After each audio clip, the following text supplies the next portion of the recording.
Let's go ahead and get started. Sorry for the delay. I am hosting. This is Commissioner Andy Fox. We are, on behalf of the County Commission, announcing to you all that we're hosting a workshop on payment in lieu of taxes for 400 West Governor John Sevier Highway project, which is the property is currently owned by DWF John Sevier LLC. And I would like to begin this workshop by inviting Mark Mamatov up to speak to the commission and the folks in the assembly room here about just a pilot in general, how they work, the statutory basis for them, and how they operate, because Mark does quite a bit of work in this field, and I think he will be able to explain it concisely to us. Yes, and thank you, Commissioner Fox. I think I shared with some of you all, it's my wife's birthday, so he's letting me talk first so that I can go not be late for dinner, but thank you very much. In full disclosure, I work with the county all the time on pilots. We work with DGA sometimes on their tax credit deals, and so I work on affordable housing all over the state, and I'm spending tons of time on these very issues all over various counties and cities. So real quickly, constitutionally under the state of Tennessee, you can't, the county commission can't grant tax abatement directly. You cannot just vote and say, I'm going to abate somebody's taxes. So for 50 years, the process has been, I'm so sorry, Commissioner Rawls, I didn't realize that, yes. So basically for 50 years, people figured out the only way that you can provide incentives on using property taxes is you have to title the property in the name of a governmental entity and they lease it to the ultimate user. This has been used since the Saturn plant came to Middle Tennessee from GM back in whatever that would have been, the 70s or the 80s. And even before then, for a little bit, it's all been tested through the court system. It's very clear that this is a legal way to provide tax abatement in Tennessee. And for many, many years, state law has said that industrial development boards, and also there's a kind of board called health ed boards, can provide tax abatement for projects that provide affordable housing for persons of low and moderate income in the sole determination of the Industrial Development Board. And so there is no definition of low and moderate income in the IDB statute. Typically in HUD world, in my world, people think of low and moderate, low being under 60, or some people say under 80, and then above that up to 120. And so clearly IDB has the authority to do this.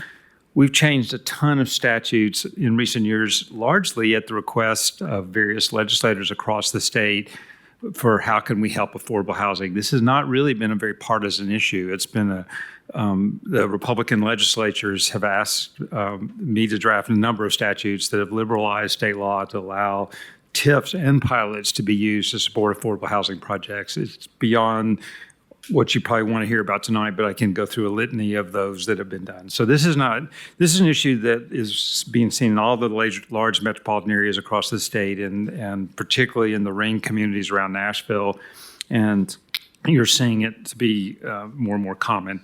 So here in Knox County, your Industrial Development Board, as you all know, and Commissioner Frazier has kindly asked me to come speak about this. I feel a little deja vu here a little bit, but for years and years, you have a delegation to your Industrial Development Board to say, as long as a pilot fits within these parameters, you can do them. And it was intended, as most pilot policies across the state, to deal with recruiting jobs, what I call jobs pilots. It has almost only recent years have we started doing delegation resolutions for affordable housing. So some communities have come and says, we want to help affordable housing. What can we do to do it? So some have adopted policies that as long as they do that. Chattanooga recently adopted an entire program to do exactly what you are being asked to consider for this, is basically they grant a pilot percentage per unit for what they're going to do. Like this one's 50% request, 50% pilot. And so basically, because the Industrial Development Board does not have the delegation authority, because commission has never granted to them for affordable housing projects, versus, I'm going to talk a little bit about LIHTC, then they have to come to you. So when this developer started speaking with, I don't know where Jenny is, but I'm gonna use her, the county about doing a pilot for this, they needed to come to you all to ask if you all are willing to support this. So if you do not give them a delegation resolution, Commissioner Russell, then you have to, then they can't do this without a delegation resolution from commission to do this. And so that's what the actual agenda item would look like. A few people asked me, so commission does it. Then it goes back to the IDB. They do a pilot lease to the property. This one is unique in that, and I hadn't even heard of this program before until they started telling me about it, is basically HUD has a new program to encourage, they've had HUD loans for all kind of things, but they wanted to develop a product that encouraged workforce housing, generally the 80 to 120. So they came and said, okay, the 80 to 120, we'll have better underwriting requirements so that you can borrow more money, do a nicer project if you set aside a certain number of units for affordable housing. This is what these guys are trying to qualify for. Basically, they said, look, we'll give us a rent reduction. I know y'all went through the math. I watched the thing, and so it's roughly, say $208 a unit on 40 units. That's roughly, it's almost double what the pilot that they're asking for. And when I started hearing about it, why would you do that? That's just stupid. You're giving away more in rent than you're going to get from the pilot. And the reason they want to do this is they would qualify for this special HUD mortgage project, which lets them underwrite it a whole lot better than it is before. So if you don't approve it, they don't get the pilot. They're not going to be eligible for this HUD loan. They won't do the 50% set aside for the thing. And the property will probably stay vacant for a period of time. I think they can tell you more about the property. A lot of people looked at it for a LIHTC deal. If I'm a neighbor, this is a much better product than a LIHTC deal in terms of that's almost always 100% low income to qualify. So, and those are less than 60% of the units. And I know that's been an issue around this community, and it'll continue to be an issue. And I know all of us have different feelings about it, but or it could be total market rate. I don't know, but they've unsuccessfully developed this parcel property for a long time, and they can answer those questions better than I do. But LIHTC projects have their own special exemption for an expedited process. That's why you all have not seen those, even though a number of them have been done. And so, and so this is the first, as far as I'm aware, in Knox County outside the city limits of a request for an affordable housing project. And so that's why the first time you're being asked for a delegation resolution for this type of project. I do have a couple questions. Sure. I think I looked at the statute that authorizes this TCA 753-305, and it appeared that the General Assembly just made an amendment to that statute that went into effect on July 1st of this year. Yes. For the workforce housing. Is that? No, you mentioned that to me on the phone when we briefly spoke. That there were two aspects of that statute. Hi, Commissioner Jackson. The one was it changed the way LIHTC housing is done, and so that basically it set this all came out of Chattanooga and Mayor Wamp and their relationship with the city, and he would say that if he was standing here. And he did not like that he did not have an opportunity to learn about these LIHTC pilots, and if they were going to reduce county taxes, he wanted a chance to have a seat at the table. So they changed state law so that they could not lower county taxes on LIHTC deals without county approval. And so that was one change. The second change was something that I was much in the middle of. It would have required, and y'all will hear about this, it will require every single pilot that would be done in the city of Knoxville to come to county commission. And so that was very upsetting for economic development people across the state. But some very prominent senators were behind it. The bottom line is a compromise was reached that if there's a project within the city of Knoxville, or I guess it would only be because Farragut doesn't have a property tax, but that would otherwise be eligible for pilot. Now they will notify the county mayor, and the county mayor can decide whether it's a project that would merit your time to address it. But those were the two things in this year's statute. Last year's statute actually changed the TIF statute to basically say you can do a TIF for any affordable housing project, including single-family housing. So it really broadened the ability to provide incentives for affordable housing. Okay. I thought I'd seen that there was, well, the addition of workforce housing into, because previously it was just for tax credit housing, and it seemed like it's pretty recent, this workforce housing. And I know that I don't want to hijack your, but I can walk you through for 40 years, you've been able to do this for workforce housing. Those changes really didn't affect that ability. It just hadn't really come up much until recently when it became people have been searching, like, how can we encourage more housing in our community? And this is where it become more common. Okay. What is the normal protocol for a pilot that's coming before county commission? Is it usually first approved by the IDB and then submitted to county commission, or is it the other way around? Well, if you have the delegation resolution, it doesn't need, if it fits within their current pilot policies, it would not need to come to commission because they have an existing approval.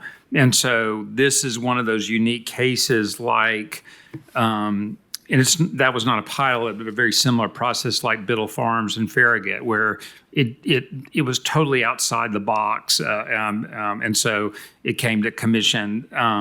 There have been few other pilots that have come to commission because they were slightly outside the policies that are in effect, but there have not been many of them. But the normal process is you just go to the Industrial Development Board, and they have a formal process that is based on a delegation resolution that this body adopted years ago. Okay. I'll open the floor up to commissioners. Do any of you all have questions for Mr. Mametov? And if I leave, by the way, I'm not being rude for anything. I'm so sorry. Any questions? Oh, yeah. No, good. Thanks. Well, Mr. Mametov, I have just a couple others, I guess. Sure. So conceptually, just for the people who don't work in this field all the time, Yes. what does a pilot do for the developer? I mean, why would a developer choose to pursue a pilot in the first place? Yeah, this is a great question. Obviously, this board, this commission, whether you know, has been a leader in evaluating pilots throughout the state. I use you guys all the time as an example because you are basically the impetus for most pilots that we go do over IRR analysis. Does the project make sense without the pilot, the return? So most of the cases is like, what our real estate advisors over the years have said, look, and I know people choke on this sometime, but a 12% return on a real estate deal is a fairly modest return. I tell developers, I don't get out of bed, Mark, for less than 20%. And then I'm like, well, you better not do business in Knox County because we sort of use 12% as our number. But so often when I'm in front of you, we'll have a report that says, this is less than this. And so here, and I would say this to my friends, but I'm saying from the difference in their return is de minimis. If you all saw their thing, it was like 9.1, 9.3. There's not a reason to do a pilot for that difference in IRR, their return. The sole reason to make sense of it is they want to qualify for a specific financing product from HUD that they will not qualify unless they get this pilot and they agree to restrict the rent on 50% of the units in this project. And so this is to help with financing. And I know several of you have said, why 20 years versus 15 years? You could have done 15, but the extra 5 years you're getting reduce rents for another 5 years for the people that are living there. So it's basically a trade-off of rents. You could say, nope, we're only going to give you 15. That's more typical of some of the pilots you do, but it will actually be to the detriment of the people that are living there. This way they're able to stay there and get their rents longer. It also helps with financing.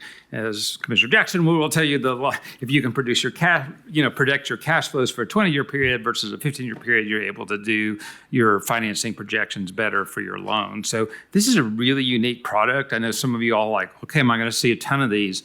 I don't think we'll know until we have a new commission, we'll have new voices, we'll have a new mayor. I think that's all up in the air. You got a really unique product here, a special request for something that I don't think we'll see a ton of, but if you start seeing a lot of it, you can quickly put the kibosh on it because you have the right to approve every single one of these deals. Okay. All right, thank you. Uh-huh. I'd now like to open the floor up for members of the public who would like to speak on this. We have basically a public forum. How many people are wanting to speak? I know Mr. Price, we have 1, 2, 3, 4, 5 people. Okay. All right. Mr. Price is the first one. He actually signed up. So I'm going to invite Mr. Price to speak first. I'm going to, Mr. Jackson, did you want to? Okay. Okay. All right. But I think we'll give up to 5 minutes to each person because we have 5 people. So go ahead, Mr. Price. Thank you for allowing me to speak. And I did learn the system this time so I could sign in. Anyway, just wanted to clarify that the location we're talking about is a little confused based on between Apple Maps and the county KGIS. Yes, but to my understanding right now, that land is being cleared. It has been cleared. So the statement made in the last meeting that the developer would not proceed with the development without a pilot is a false statement. Just so everybody's clear on that.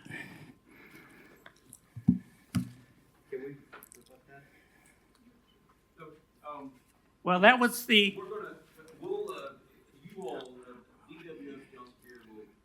DWF John Sevier will have an opportunity to respond to all of the comments. That's why I wanted to have them first, and then you all can just keep track of what's being said and respond. Okay, I don't remember what they said specifically, but the argument in the council was, if we don't grant this pilot, it will not be developed. That was the main argument for granting the pilot. Well, it's obvious it's going to be developed. Secondly, let's see, got my notes here.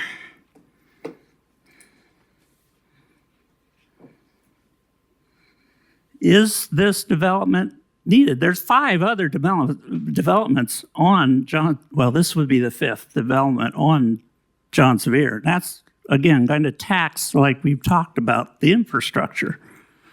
So even if he chooses not to develop it, which most likely it will be by somebody in the very near future, why give this developer an economic advantage over the other 5 developments? He's looking for a competitive advantage given to him by you, the council. Why are we picking winners and losers?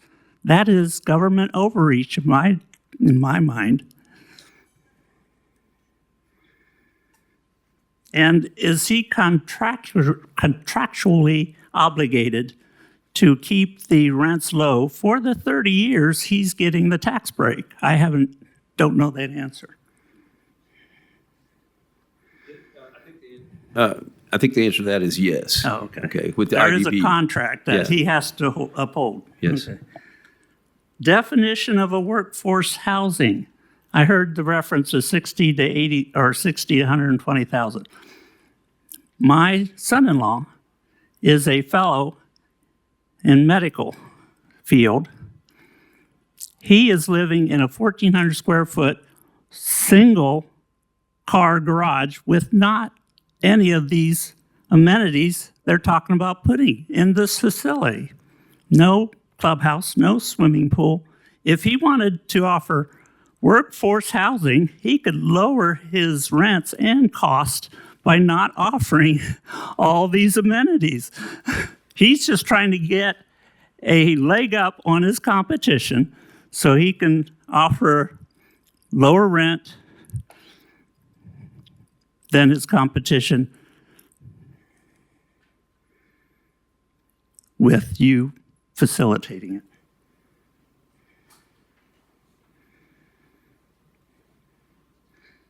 And I do have concerns. I'm on a fixed income. I'm retired. My taxes are going up, and it's very frustrating to me to hear somebody else's taxes are going down at the same time my taxes are going up. If you take all the taxes that are due to the county from this development, as you are from all the other developments, there's actually 6. There's another one off John Sevier on Tipton Station. Again, why are you offering this benefit to one out of all the others? And he, like I say, he could offer lower rents if he just didn't put in all the amenities. And I'm concerned about the schools, the highways, the police. I don't know how the water and sewer system's going to hold up with 6 new developments. Anyway, that's all. Thank you. Thank you, Mr. Price. Can I Okay. add one clarification there? Yes, go ahead, Commissioner I Jackson. think you had, just from my memory, you had stated that the developer, or we said, that if we don't do this, it will not be developed. I think what I recall was that what the developer was saying is that they would not develop this property without it. Now, Okay. if somebody else might develop it, But they've already shown the intention to develop it by clearing the land. I'm not aware if they own the land or not. It could have been somebody else, but I'm just saying that what I. Grading permit to grade the What- land. But what I recall is that the developer said, They don't know. we'll walk away from it if we don't get it, so. We may not need them. Okay. Rebut the point about us being developed by us at this point. I don't want that to continue on. If you're gonna talk, you gotta. Yeah, come on up.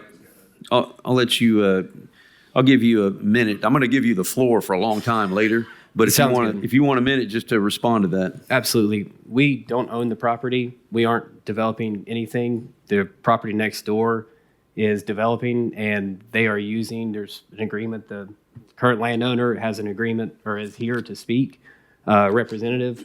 We aren't doing anything. They might be using that for laydown or for some temporary construction easement. That is not with us. We are not doing that. We are not part of the project next door. I just don't want that to continue to be a theme that we're doing something because we most certainly are not. So Okay. I just want to put that one to, Was my statement correct? your statement was correct. So. Okay, Reagan Biddle, I think you can come up next. I'd like to thank you all for your time and coming out here tonight. I know that this is kind of impromptu, but I'd like to talk about my opposition to providing pilots for a project like this because it just incentivizes poor business practice. If they're not willing to build within what the market demands, then we should not be incentivizing that. As somebody who's a college graduate, my girlfriend just graduated college. Yes, we need housing to live in, but if we're incentivizing, I don't quite remember, what were you planning on renting these out at price-wise? If you have that found out yet? The average workforce between a 3 and 4 bedroom is 2,200, 2,100. Yeah, I think you said about 2,000 to 2,200 last meeting. So 2,000 to 2,200 a month for a 3 or 4 bedroom renting out. And was that with floor to floor hardwood and countertops, not granite, maybe marble, something to that effect, and stainless steel appliances? I think if we're trying to incentivize building houses for the workforce, we shouldn't be building with materials that are going to drive the cost up, with a clubhouse, with a pool, and with some of these amenities that not everybody else has offered. And I'm concerned about the tax breaks and their effects on the public services, whether it's law enforcement, sewer, roads, and if they plan on making investments in the community just at the expense of us for the sake of their bottom line. And I don't like the idea of you all 11 of you when you're here, for normal meetings, picking winners and losers. Where are we figuring out if I'm in the workforce and I am building for workforce development, if I build my own house making that $80,000 to $120,000 a year, why am I not getting a pilot or any kind of tax break? It concerns me that for the sake of somebody's bottom dollar, bottom line, that we would offer tax breaks. I would just encourage us to allow the market to do what the market is going to do. And I believe the term that they used, if we did not give them this pilot, was you can take your grass lot and your $500 a year, and I'd rather have that than give them the tax breaks and double or triple the needs of that area on infrastructure. So that's my main concerns. And I would hope that you vote against picking winners and losers, disincentivizing decent market behavior. And that's all. Thank you. Thank you, Mr. Biddle. Okay, Michael Biddle.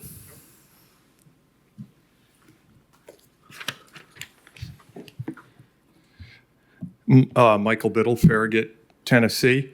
Thank goodness his mom is not only beautiful, but she's smart too.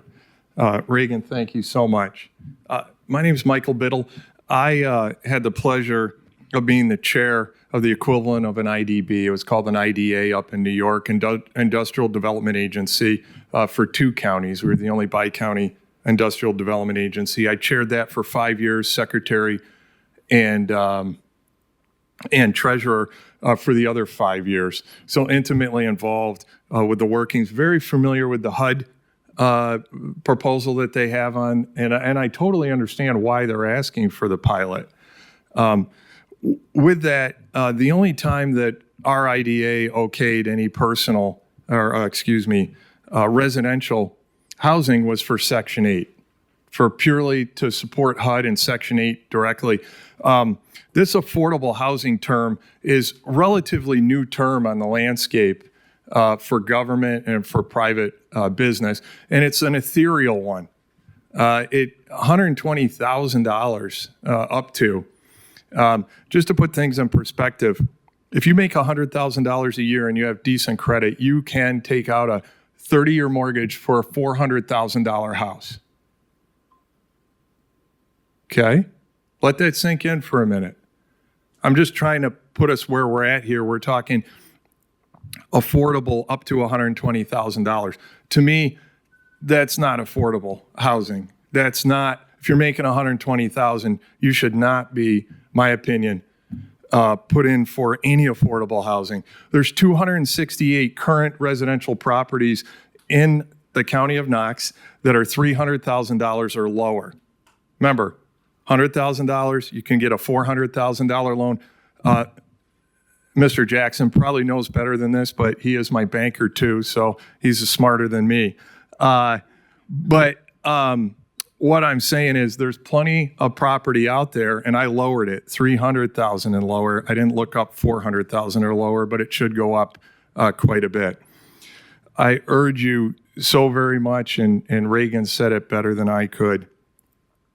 Please don't pick winners and losers.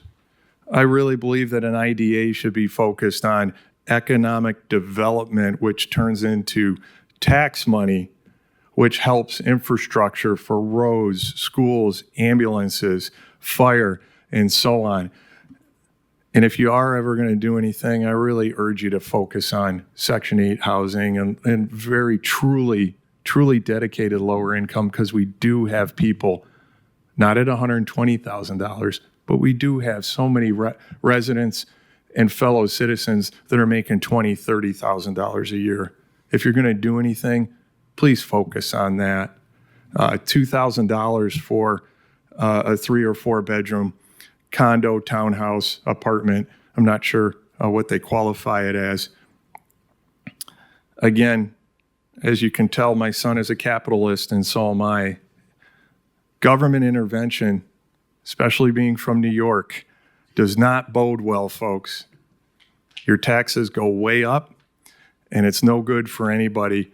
We moved to Tennessee for a reason. Please keep Tennessee, Tennessee. Thank you.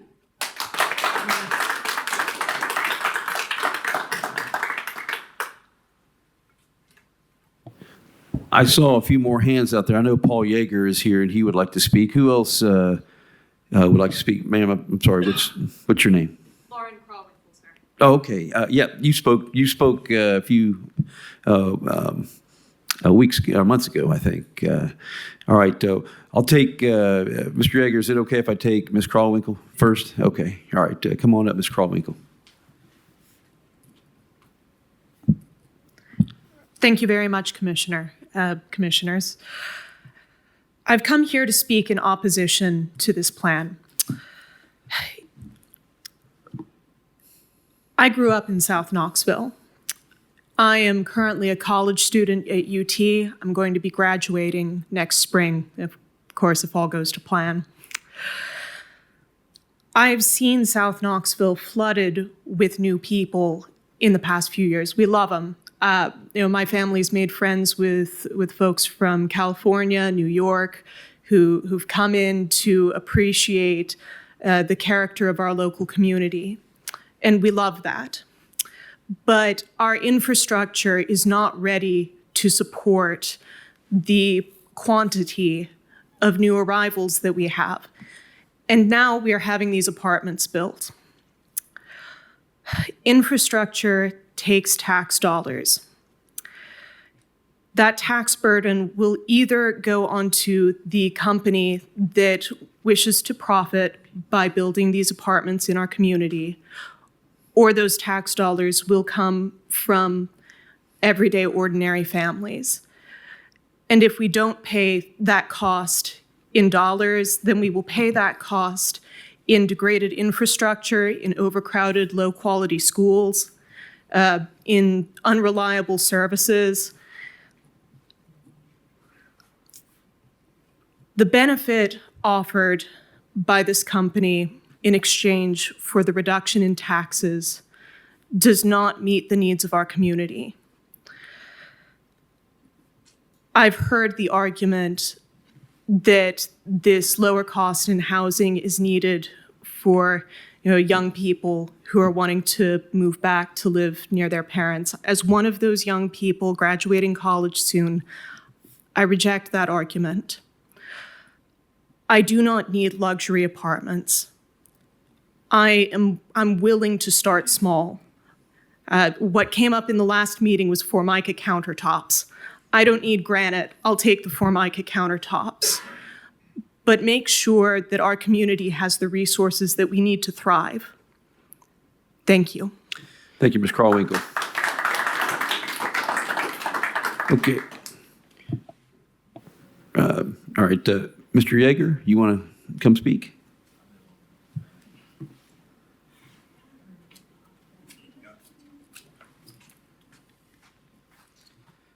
Thank you. I'm Paul Yeager. Thank you for taking time to listen to us tonight. I've got a couple of different things. Tonight's the first time I heard about this new HUD financing or whatever it is. So one of the questions I have is, that's something that I and probably most of the public don't know what the developer now has on the table that someone else would not have as another business advisor from that perspective. So there's something out there monetarily that is not seen. Again, if it's going to developer, we need roads, as other people have talked about. Infrastructure is needed up and down John Sevier. There's at least 2 other developments right now that are intended to have townhouses on them. And they're up for sale, obviously. But one of the things I'm trying to figure out is the numbers from this project. A 10% discount roughly for those 40 units. How does it equate to a 50% pilot deduction? That's like abating, giving away half the property tax for those units, just not getting any property tax. At some point, they will come back to private. At that point, the developer, whoever buys at that stage, does it continue if it happens to be in less than 15 or 20 years? That's a couple of questions I'm wondering. The units that are at the prices that they're talking about aren't going to allow for people to buy a house if they're locked into a low rent, unless they wanted to be there in the first place. And if that's the case, there's lots of houses that are out there for rent. Actual houses, probably cheaper than that, with 3 and 4 bedroom homes.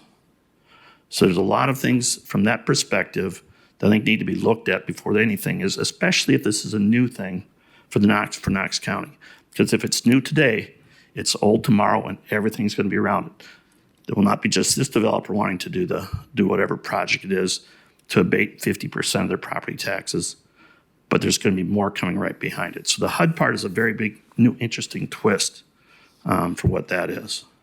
I don't know if anybody knows what that means in dollars and cents to the bottom line of the developer, in addition to what we as taxpayers would give up. And it is coming from the taxpayers, it's not the Industrial Development Board, How do they get their funding? It's not from the developers, it's coming out of our pockets. So it's not just out of the air. There is something there that we, as taxpayers, need to be looking at, need support for. Great, there's a lot of money to be made out there, and if they want to develop it, that piece of property is a nice piece of property. Wraps around behind Lowe's and all that kind of good stuff. They could do some things in there, and I've seen other developments around the county that do that. But they are for-profit entities that I don't believe have had a pilot attached to them in the past, or much less in the future. So again, how would it compare to other rental units around? There's a new rental development right in front of where this would go. Of course, they're apartments, not townhouses, so there's a difference there. But those units are going from $1,800 to $2,400 for a three-bedroom apartment. So there's something right there next to it, or they're looking at developing already. That's going in there, about finishing with that project right now, right on John Sevier. Again, there's from Alcoa Highway over to Chapman. There's 3 developments going on already. 2 of those will have townhouses as part of the development. So just some things to consider. Obviously, I'm against the development, not against profit, but against development at taxpayer-funded expense. Thank you all. All right, thank you, Mr. Yeager. Mr. Huff, did you raise your hand? You want to speak?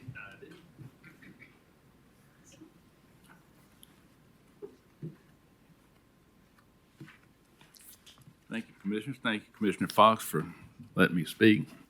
First of all, I want to say I'm not against development, not at all. And as far as picking winners and losers, if it's winners and losers between developers, that kind of doesn't bother me. If I had my choice, I'd put them all in a room, let them duke it out, and whichever one came out first, let them have the development. What I am concerned about with winners and losers are the losers in this case will be the property owners of Knox County that pay the property taxes.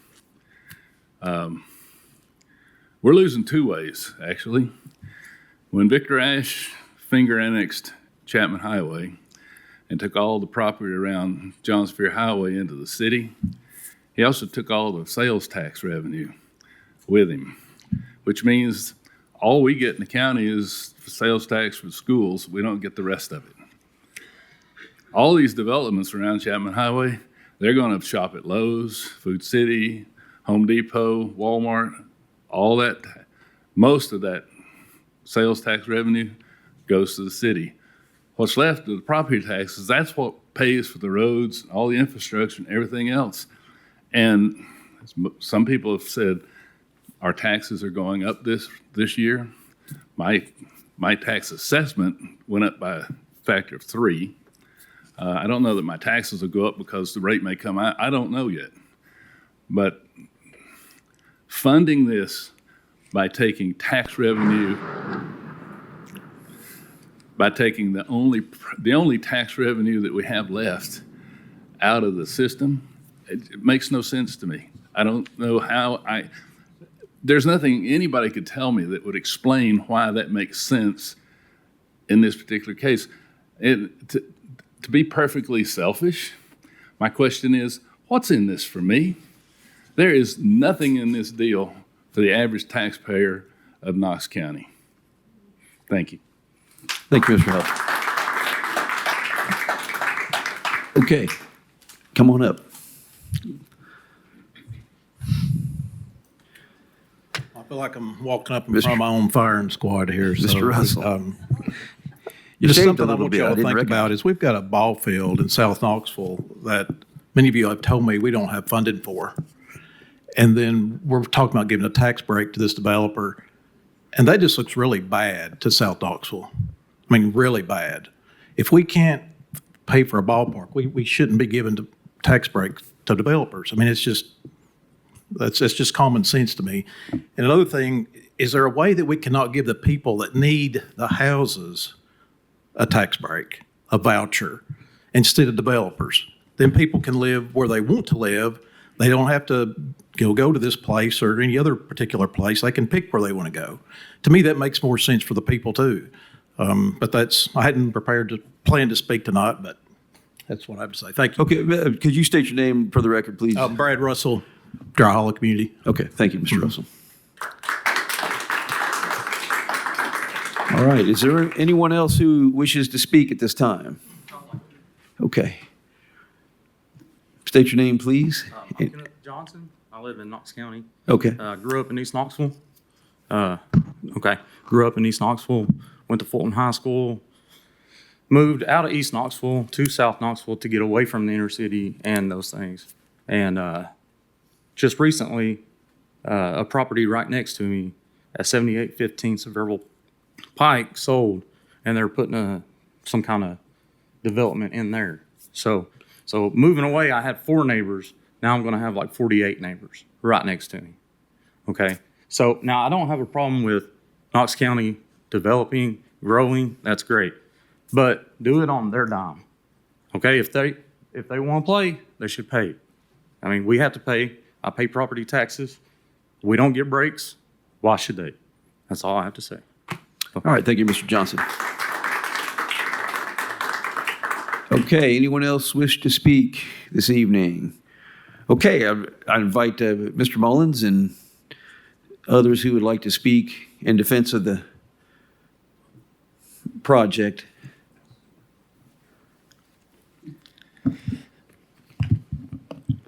Can you give us your name again? Sure. I can get that out of my face a little bit. Craig Cobb, Knox County. Okay. Good to see you all again. Understand everyone's points. One thing that seems to be a theme that's come up is how's this funded? What's in it for us? All right. This is, as Mr. Mamatoff stated, this is part of a new financing program that the Trump administration has greenlit for affordable housing. It is a tweak on the current 221D4 HUD-insured mortgage. Just because HUD is involved does not mean it's Section 8, does not mean there's subsidies. That's just the HUD-backed mortgage. It's how they're bottled up and sold. Last year, they want to incentivize workforce housing. Part of that is this new program. You can borrow more. They lower the debt service coverage ratio. So we can borrow more to make these projects feasible. If we set aside half of our units at 80 to 120% AMI, which is what we are proposing, that falls in line with that. What that does, what the pilot would do, just to be fully transparent, is it would take our 50% abatement, which you are currently not getting. You're currently getting $800 on this. We're proposing to pay $60,000 annually, $1.2 million over the term. So that goes into the county's pockets. We're taking this other $60,000 that you are not getting, that does not exist, and the lenders will lend us more money on it. So we do not have to come ask the county for infrastructure money. We are taking phantom dollars and we are turning that into an extra $1 million of proceeds so we can go build the turn lane there that was recommended in our traffic study. So that is how this is financed. But again, this is a major bipartisan, major Republican. Trump just did this to open this up for workforce housing across the country. This is a very nonpartisan issue and is supported for this, and they're trying to get this to take off nationally. And as being an affordable housing developer that does a lot of low-income housing tax credits and someone that does market rate without, any set-aside rents, lowered rents, we see a gap. And what we see this is we are targeting families. The city's doing it on their workforce. They're getting 10% workforce. They're getting a hell of a lot better pilot than what we're asking for now on 10% of the units. And they're all targeting studios, 1s, 2s. Those are not families. We are targeting families here. That's who we want to live here. As far as the amenities, we see this as being more of a neighborhood, a community. My neighborhood I live in the county, we have a nice neighborhood pool. It's great. It's not huge. My kids love it. Our neighbors love it. We've made friends at the pool. We see this as a community builder. All right, that is what we are trying to do. That is what is different, is we are targeting families versus the workforce that is being produced in the city, that is all ones, studios, very few twos. This is a unique product. This is new, but we are targeting the firefighters, the police officers. And I hear you on, 100,000 can qualify for X amount of mortgage. That's true. Down payment is the biggest reason people cannot afford to buy homes right now. That is fact. The down payment required because home values have gone so high, which is why our assessments have gone so high, is astronomical. And the mortgage, the interest rate is awful right now. We're talking $3,000 with PMI, taxes, insurance, and you're responsible for the roof that goes bad, the $10,000, $12,000 HVAC that goes out, and that's on an older home.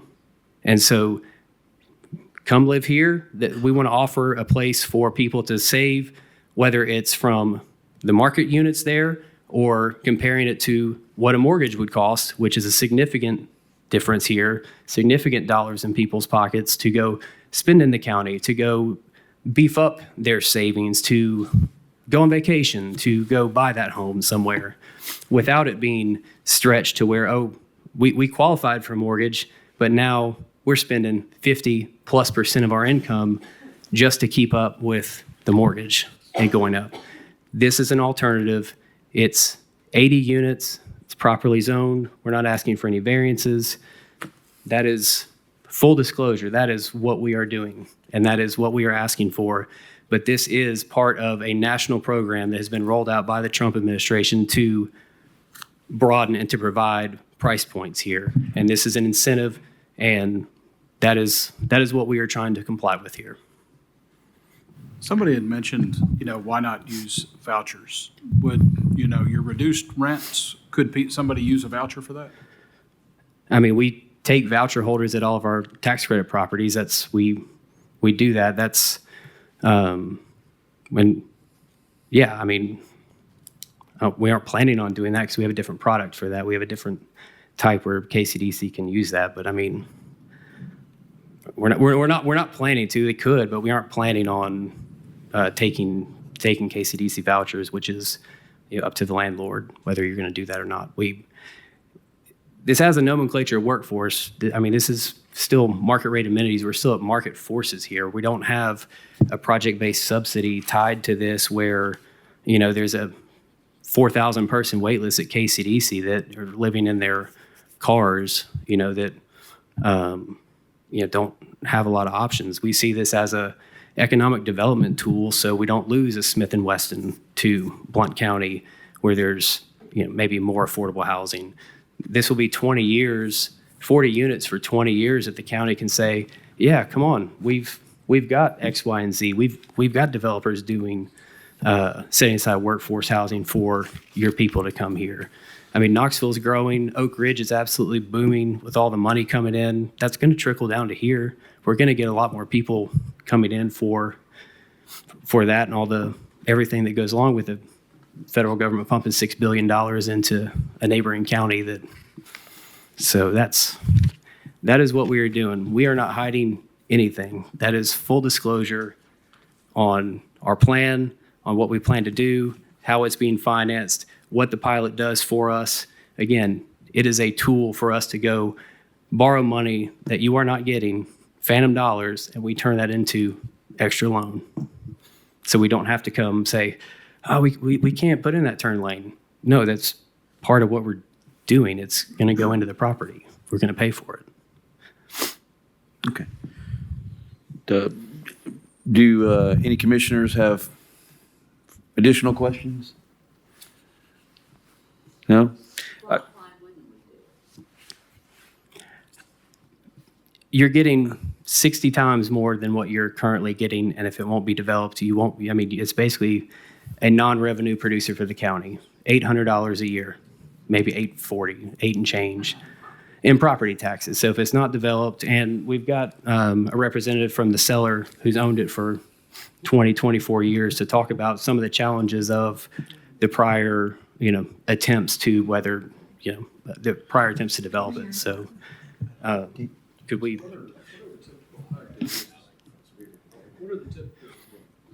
What are the typical terms on the HUD loan? It's a 40-year fully amortizing loan. Are there any, does the lender have put options that if you violate the affordable housing component of it? You all do. There's clawbacks. We have the clawback. So there's annual monitoring that we would send to the county to monitor every year. And if we're in violation of that, then it gets clawed back. So you need. So we would pay. So you need this in order to get the HUD financing, but in Yes, theory, you could not do it. Just get the HUD financing and not go forward with the affordable housing. We wouldn't be able to get enough proceeds because without the affordability restrictions, HUD only lets you go to 115 coverage. And so we can go down to 111 with this, and we'd have the pilot to add on top of that, or the extra proceeds from the pilot that the lender will let us use. Again, it's not existing dollars in the county's pocket.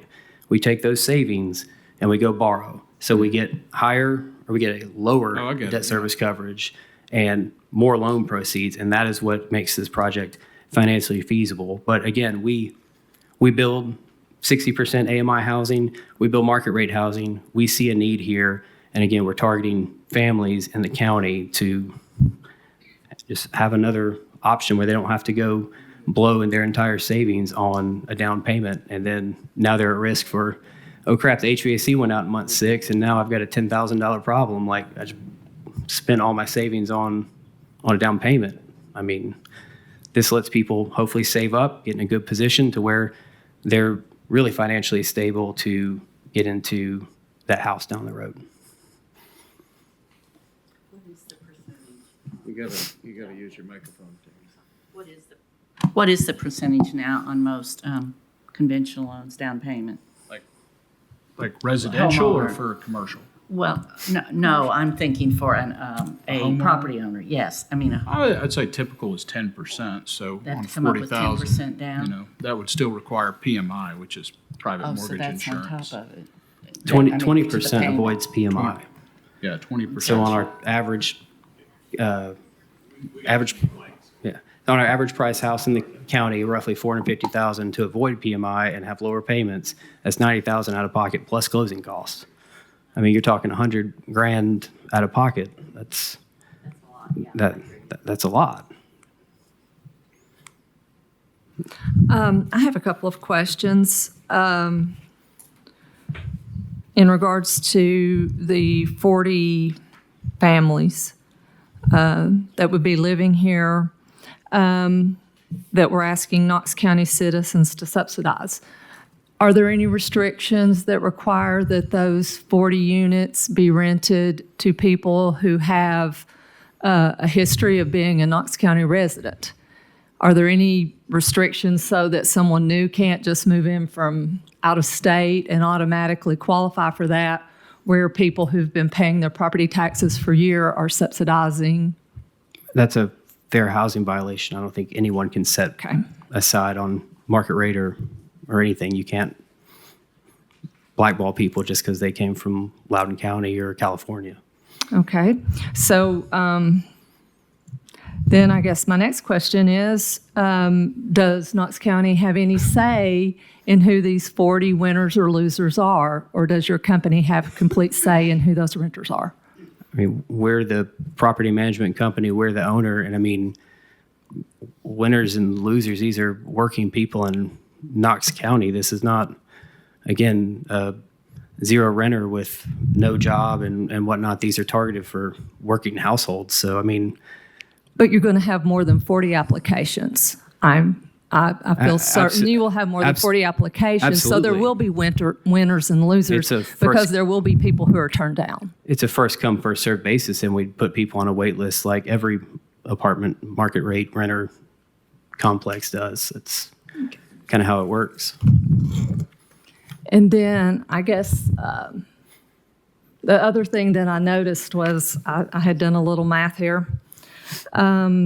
So the supplement that you are giving to the 40 qualified units comes up to $2,496 per year. And if you multiply that by the 40 units, basically you're only giving rent cuts of $99,840 a year in exchange for Knox County subsidizing those 40 individuals to the tune of $60,000 a year. Is that correct? We're giving more we're giving. I see what you're saying. I'm trying to articulate it, but yes, that's $100,000 in working families' pockets, and over the term, that's $2 million.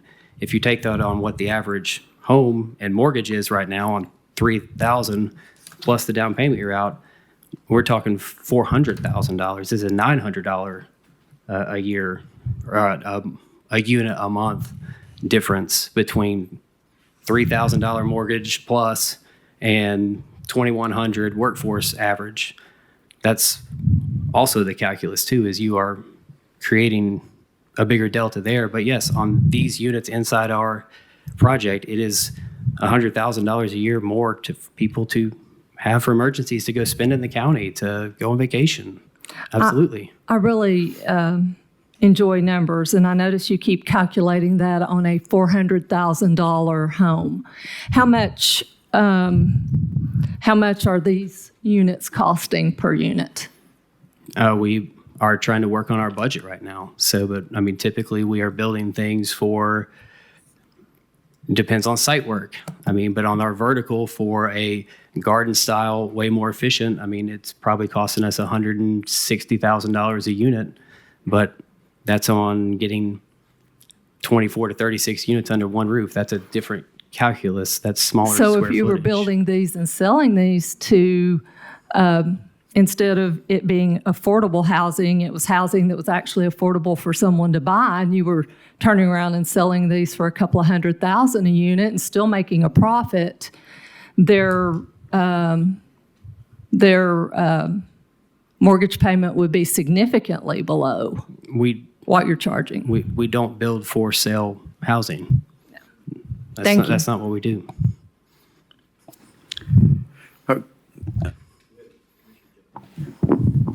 Thank you. This entire project is predicated on the premise that, if I'm categorizing it correctly, that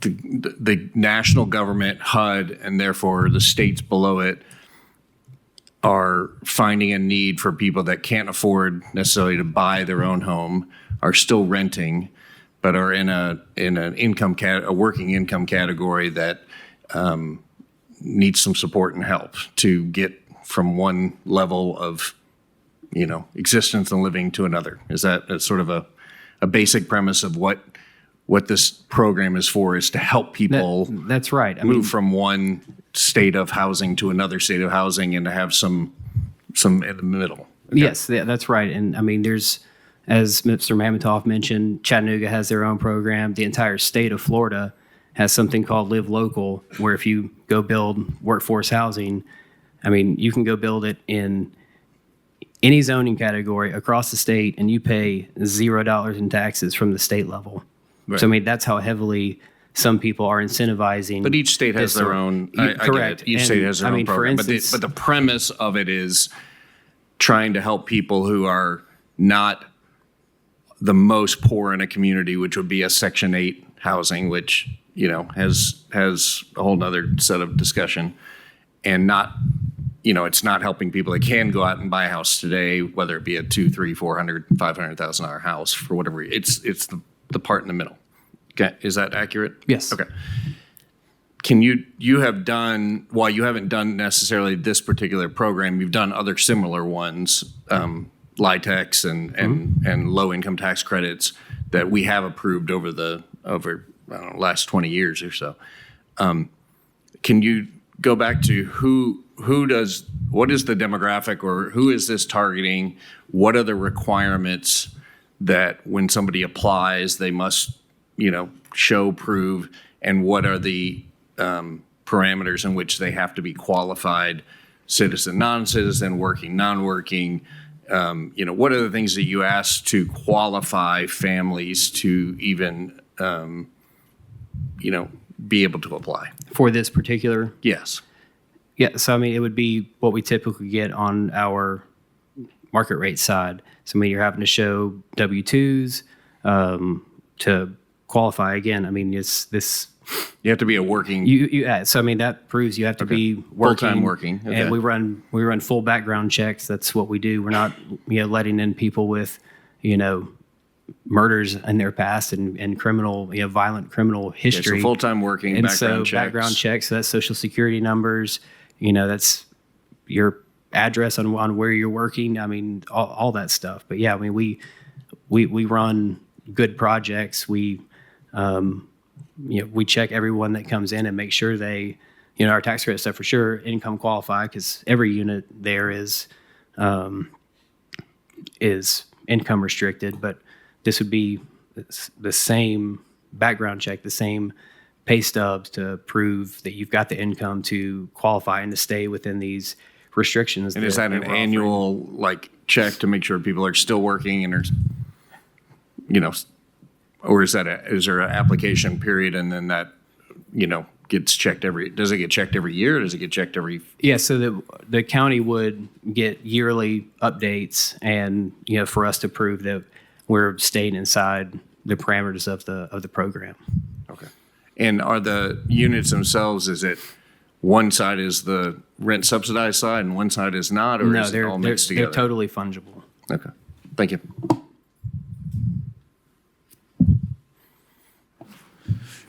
All right, Mr. Cobb, I do have a few questions. I wanted to talk about the valuation. I saw in the pro forma that you're showing costs of approximately $21 million. That's the cost of construction. Yes. Okay. You're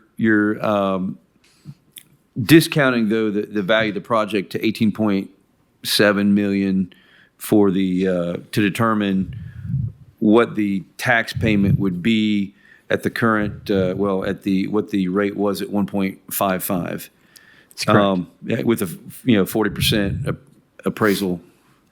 I'm sorry, 40% assessed on the appraisal. So just wanted to give you a chance to talk about that, the difference in the cost of construction versus, or why it was discounted to 18 million. Sure. That's based on our history of doing all these several projects in the county, especially on the market rate side, on how we get assessed. So that number has the general contractors, profit, overhead, and all that stuff that goes in there inside that 21. And so what we have seen is that a majority of our construction costs, site work, and a majority of the vertical costs do get lumped into the assessment. So that's kind of a guess based on how we've been taxed on market rate side. So what you're saying is, in other projects, you've taken the cost of construction compared to what it ends up being appraised at. Yes. This just represents that same ratio in a sense. Yes. Okay. Yeah, and again, that's best guess based on what it ends up in 24 months from now. So, Okay. it's a best guess based on history and experience. Okay. Thank you. Let's see if I have some more here.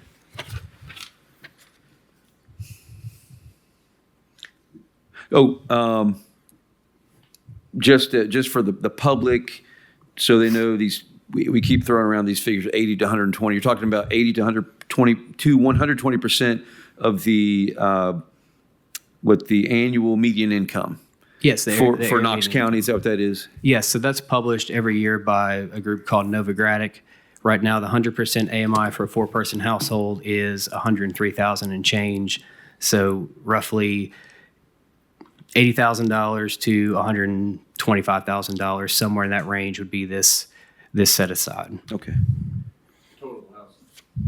Yes, Total household yes, income. Total So household income. If you have two people working. Correct. Two $50,000 teacher jobs at Knox Correct. County Schools, that's the total. Correct. Thank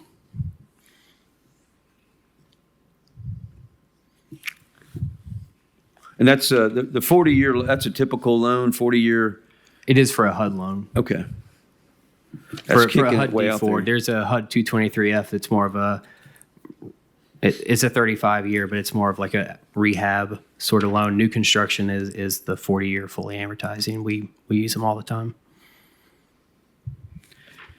Okay, I would like to speak with the current property owner. Sure.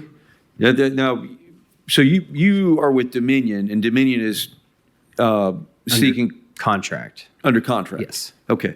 And the current property owner is DWF, John Sevier? No, that's who the contract is. That's the entity that we have under contract with the seller. The seller is okay. Rocky Hill. Yeah. Owner's Rocky Hill Land Partners. Oh, okay, right, that's right, Rocky Hill, yeah, thank you. Hi, can you state your name, please, and your county residence? Yes, I'm Dennis Ragsdale, reside in Knox County. Right. I'm a lawyer, office out west. Do mostly real estate transactions. I represent the seller, as has been indicated. My clients bought the property around 2005, give or take a year. They initially looked at trying to redevelop it themselves, chose not to. Put it on the market. It has been listed with 2 local agents that I know of, one being Oliver Smith and Associates, followed by RTG, was a Realty Trust Group. There have been a couple of, I'd say more than nibbles. There have been 2 contracts that I know of where people were wanting to come in and do multifamily projects on them. Those would have been LIHTC deals. Both of those deals fell through. I don't know all the reasons that they fell through, but they didn't proceed. So when this opportunity came along, it seemed to make sense to my clients. The property, as has been indicated, is already zoned for this number of units. I've heard that there were questions about this is a great location, this is a great property. I can't deny that it's a great location. I think that there has been some challenge encountered with developing it because of the topography. And I think it'll be hard to get a lot more units per acre in here. I heard there was a question or two about what's going on with the property right now. There is an easement for grading and access with the adjoining development that's going in. It's a market rate development. And I've not driven by the property, so I couldn't tell you firsthand. But there should be some grading going on right around the boundary with that adjoining property because of that grading and access easement. Okay. So happy to answer other questions, provide other background to the extent that I know it. Yes, sir. Go ahead, Commissioner. When you say it's a market rate development next door, is it multifamily? Yes, it is. And I believe it's market rate. That's what I'm told. And I think that's about 18 units per acre. Yes. If I'm not mistaken. Mm-hmm. And this would be about 6.5 to 7. Commissioner Fox? Yep. May I? Oh, yeah. Sorry. I was going to ask because I think I do see, and for those of you that are here that are residents nearby, and this is not this is just for information only. I was curious to see that this property had been on the market for several years. Yes. And that it had not been developed, and which again kind of makes you think, okay, there must be some issue here. And I appreciate what you shared about the way it lays, but I do notice that the prospective owner is talking about 80 units per acre, but this piece of property is actually zoned for up to 180 units. And that might be something just to kind of consider, since this hasn't been a hot property, so to speak, because it has been on the market for some time.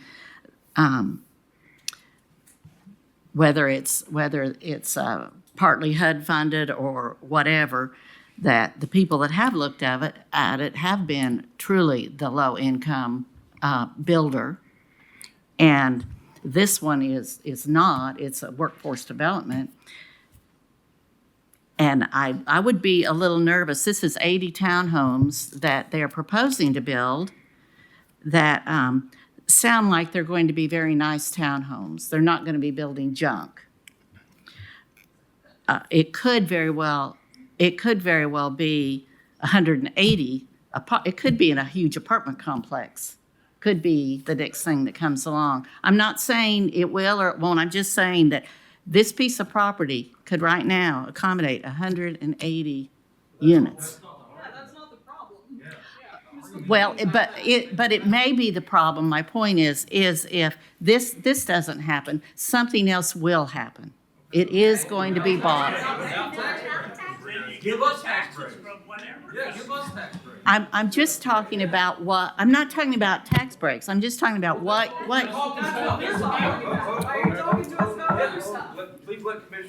Please let Commissioner Hill. My point is, tax break or continue her not, point. something's going to be on that property. That is my point. All right. And your preference would be 180 apartment units? I'm asking. Oh, Preference is whatever comes without the tax breaks. oh, all right, all right.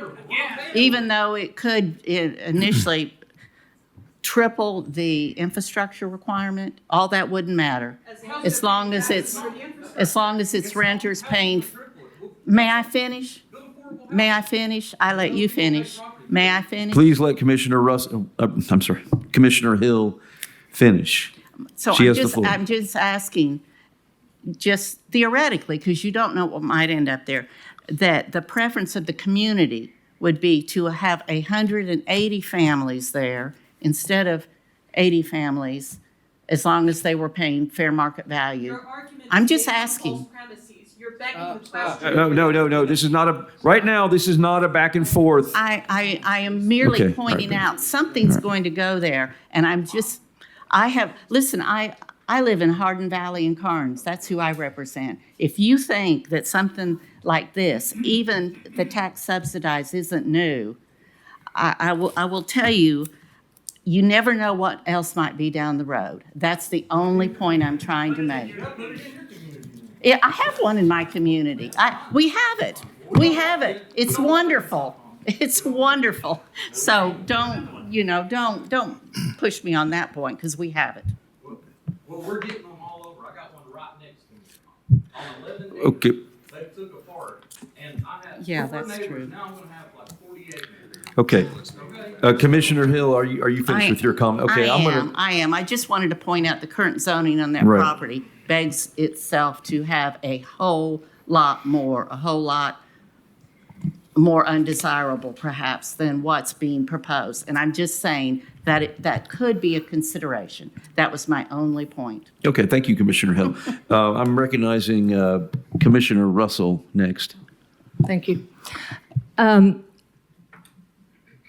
I want to acknowledge that we do hear the community say, and I'm sorry for the misunderstanding when a commissioner asked a question. I guess it was a rhetorical question that was not supposed to be answered. But I do want to say that we do hear what you're saying. We do, and just because we're just asking that you, if you wish to speak, that you wait your turn and come up to the microphone and do so.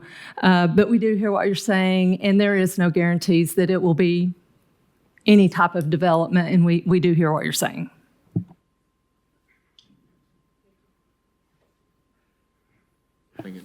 Oh, okay. All right. Mr. Ragsdale, thank you very much. I was interested in knowing the history of the property and what types of projects had been pursued in the past. Well, and I mean, do you have any insight? Why is it always that some type of low-income housing has been pursued instead of just an 8-unit per acre market rate townhome development? I think, I don't know. What it appears to me is that it's tougher to get that number of units on there because of the topography. That may be part of it. I don't know. I think it could be physically difficult to get the 18 units per acre on there to do at a market rate. That's really just a semi-educated guess, to be honest with you, though. Okay. And this property's been knocking along in the vacant condition, paying that type of taxes for the last 20 years and whatever before that. I can't tell you that there wouldn't be a contract coming in here in 3 months or 3 years or 30 years, really. But it will, it's currently in an undeveloped condition, and my clients are hopeful that this will go through so that it can be developed and obviously that they can move this property along. Okay, thank you very much, Mr. Ragsdale. Mr. Mullins, do you care to comment? Okay. All right. Well, commissioners, do any of you all wish just to discuss it amongst ourselves at this point?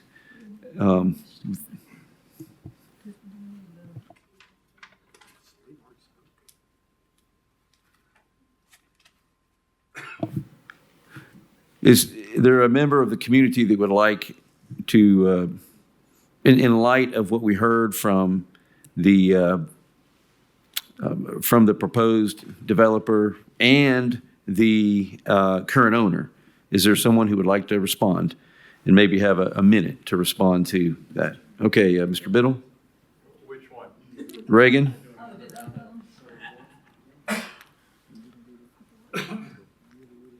I believe somebody said we were kind of getting duped 2 ways on the tax front. It's actually 3 ways with the HUD money involved. That's our federal tax dollars going towards these projects to give better rates on loans for people and to provide even more coverage for them for specifically these projects. So it's actually arguably worse than I initially thought because I didn't realize there was the HUD component involved. On top of that, they said that with the money that they will save, which I believe was 60 grand a year, coming out to about $1.2 million throughout the extent of the 20-year abatement on the taxes, they said they'll give us the turn lane for the project that's going to cause the traffic flow issues that they're going to cause with that project that came from their assessment. So I think that's also quite problematic. They say, we're going to be the solution for the problem that we are helping to create, as well as not giving you the fair share of our tax dollars. So that's all I had to say. Thank you. Okay, thank you, Mr. Biddle. All right. Anyone else? All right, Mr. Biddle? Mike Biddle? Michael Biddle, Knox County. For Commissioner Hill brings up a wonderful point on the 180. Again, being a capitalist, the 180 would actually alleviate market pressure and allow for more places for people to live and hopefully even lower the price across the market. So one, I think that would be helpful. And then two, I think as far as the property selling, and I didn't see the price, I don't know the topography, but again, market factors work. Was the price of the property too high? Were the terms for sale were there contingencies? We don't know any of those, but I would say market factors really play into if you can sell a piece of property or not. So I just wanted to put that out there as well. And the bottom line is, I love y'all very, very much, but you're here to protect all the citizens of the County of Knox. And that includes the hardworking families that already are struggling and already have a place. And they don't have marble countertops, and they don't have market this and market that. They don't have a pool. And I guess my brain is trying to catch up with the times. I know when I graduated college, I had to get an apartment with a guy that I didn't even know. For $585 a month, I was making $18,000 a year. I don't know how I survived. I know how I survived.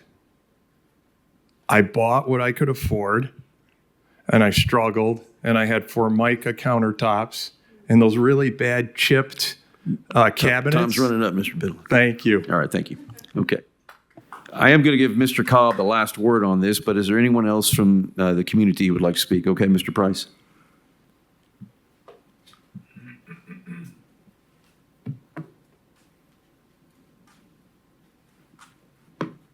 Reference to topography, you look at the other developments along West John Sevier, they're moving lots of dirt because the topography is not friendly. So if they can figure out how to make it work, these guys, if they scale back on their amenities, again, my son-in-law, he's a doctor, and he cannot afford more than a one-car garage, 3-bedroom, no no swimming pool, no clubhouse.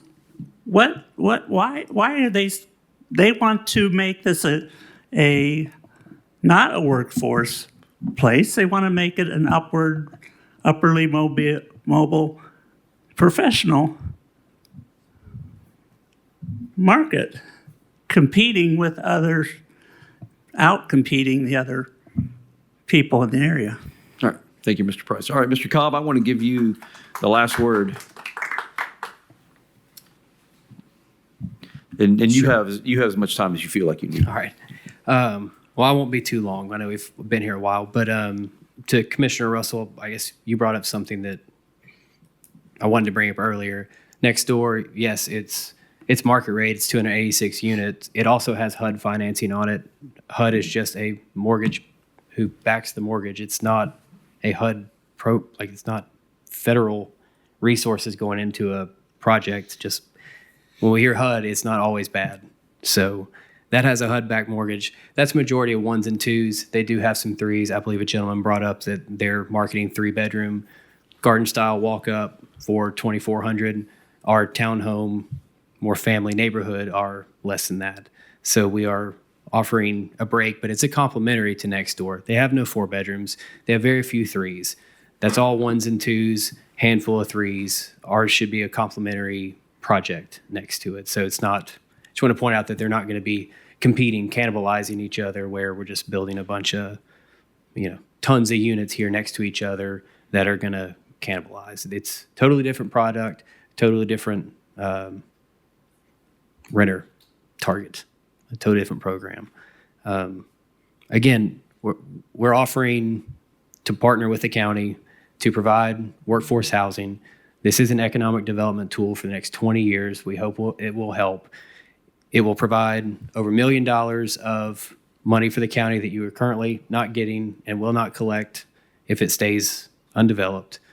It's going to put more money in people's pockets that will live there. That's great. We hope it will help, and we're happy to answer any questions that come up after this. Appreciate y'all's time and the community for coming out to hear a little bit more about what it is and what it isn't. And again, we're an open book. We're not trying to hide stuff. We live here. We work here. We employ over 130 people in the county. We see a need. We want to fill it.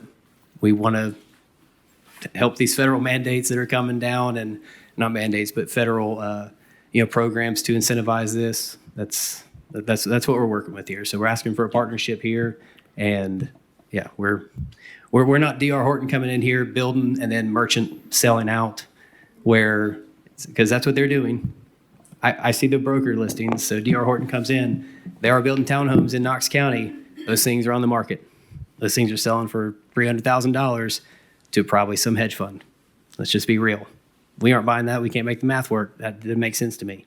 So there are merchant builders out here building similar stuff where it is getting flipped to somebody outside the county that has no intention of keeping them affordable, or they care about anyone here. I'm going to recognize Commissioner Rawls. He has a question. Mr. Cobb, just when you guys are, if you receive the pilot and you proceed with the project, what are the total numbers of units you'll have when you're finished? 80. To just 80? Okay. Yeah, right now it's 80. Half of those would be under this workforce set aside, for lack of a better term. And so I know you said families, and this may be a question for your marketing department, but who are you targeting for those 40 families? I mean, is police? Yeah, I mean, teachers are. Again, we can't target a specific profession. That's, again, a fair housing violation, and nobody renting can do that. Okay. But yeah, that is our hope. As Commissioner Jay was saying, we hope it's a police officer making. I think their average starting pay is 53, 55 and change, or 52. Yeah, somewhere in there. I mean, we hope that if their wife works for the school system, I mean, they're probably making in that band. But again, they're not going to have the ability, more than likely, unless they're already in a house they can flip out of. But a lot of them aren't. Young people again, first-time home buyers, 40 years old across the country. That's not the 30-year-old couple in their first job that maybe hadn't gotten raises yet and hadn't had a chance to save up. So we're hoping this is that bridge transition for working families here in Knox County to have a place where they can make community, at the pool or whatever. We think that's a great place for them to do so, and then hopefully they can save up enough to go buy the house somewhere. But that's what we're targeting, is working families. And yeah, I mean, I think we beat this. Yeah. No. That was my question. So thank you. I'm done. You can, Mr. Biddle, could you come up for a second? Not little Biddle, big Biddle. Yeah. Come on, big Biddle. Come on.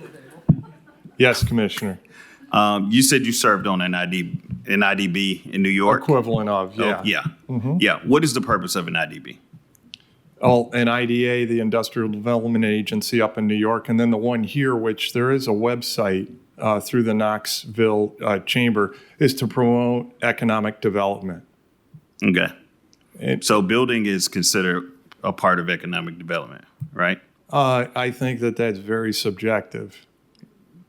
Doesn't matter, subjective or not. Sure. Yeah. So, okay. Have you seen pilots and TIFs used for the purpose of economic development, whether good or bad? That's not the question. Sure. Yeah. Yes. Okay. Yes. And for me personally, it was all for, when it was used for Section 8 housing, or it was used for a development that had commercial on the first floor and then apartments on the second. But the pilot went towards the commercial part, not the apartments going up. But to answer your question, resounding yes. In fact, y'all are doing it now. County does very little, but city more. Have. But yeah. In Hamilton, these folks have referenced oftentimes Chattanooga, and Hamilton County certainly does it quite a bit. And they really do it through housing authorities and through nonprofits.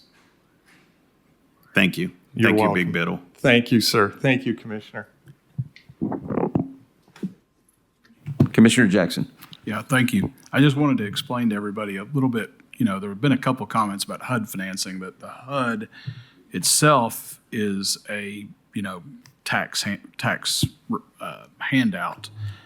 I want to explain, the government, if you get your mortgage, most of us get a 15 or 30-year fixed rate. Most of us get a 30-year fixed rate mortgage. Well, the reason that you're able to get a 30-year, 15-year fixed rate is because Fannie Mae or Freddie Mac is insuring those mortgages. And the U.S. government. And the U.S. government provides an implicit guarantee. So what happens is all of these mortgages for your 30-year mortgage of your house, they're all packaged together into billions or hundreds of billions of dollars. And then they're sliced and diced into mortgage-backed securities, collateralized mortgage obligations, all kinds of things. And they're sold all throughout the world to governments, pension funds, insurance companies, any kind of investor that wants things. This is just a very similar thing that HUD and FHA are through the U.S. government. The U.S. government is providing a guarantee of this loan to these investors. So this is just a way in order to get liquidity or cash out into the system and have this cash be able to be used to fund housing. Because if you were relying just on banks to fund these, there's just not enough money in the banking system to fund this. So that's why we have mortgage-backed securities and Ginnie Mae and Fannie Mae and Freddie Mac in order to push this financing out there. So this is not something this is just similar to you getting a 30-year fixed mortgage or 15-year fixed mortgage. It's just going through the government in order to get this mortgage done. It is not like a special handout. So no more than your mortgage is a handout.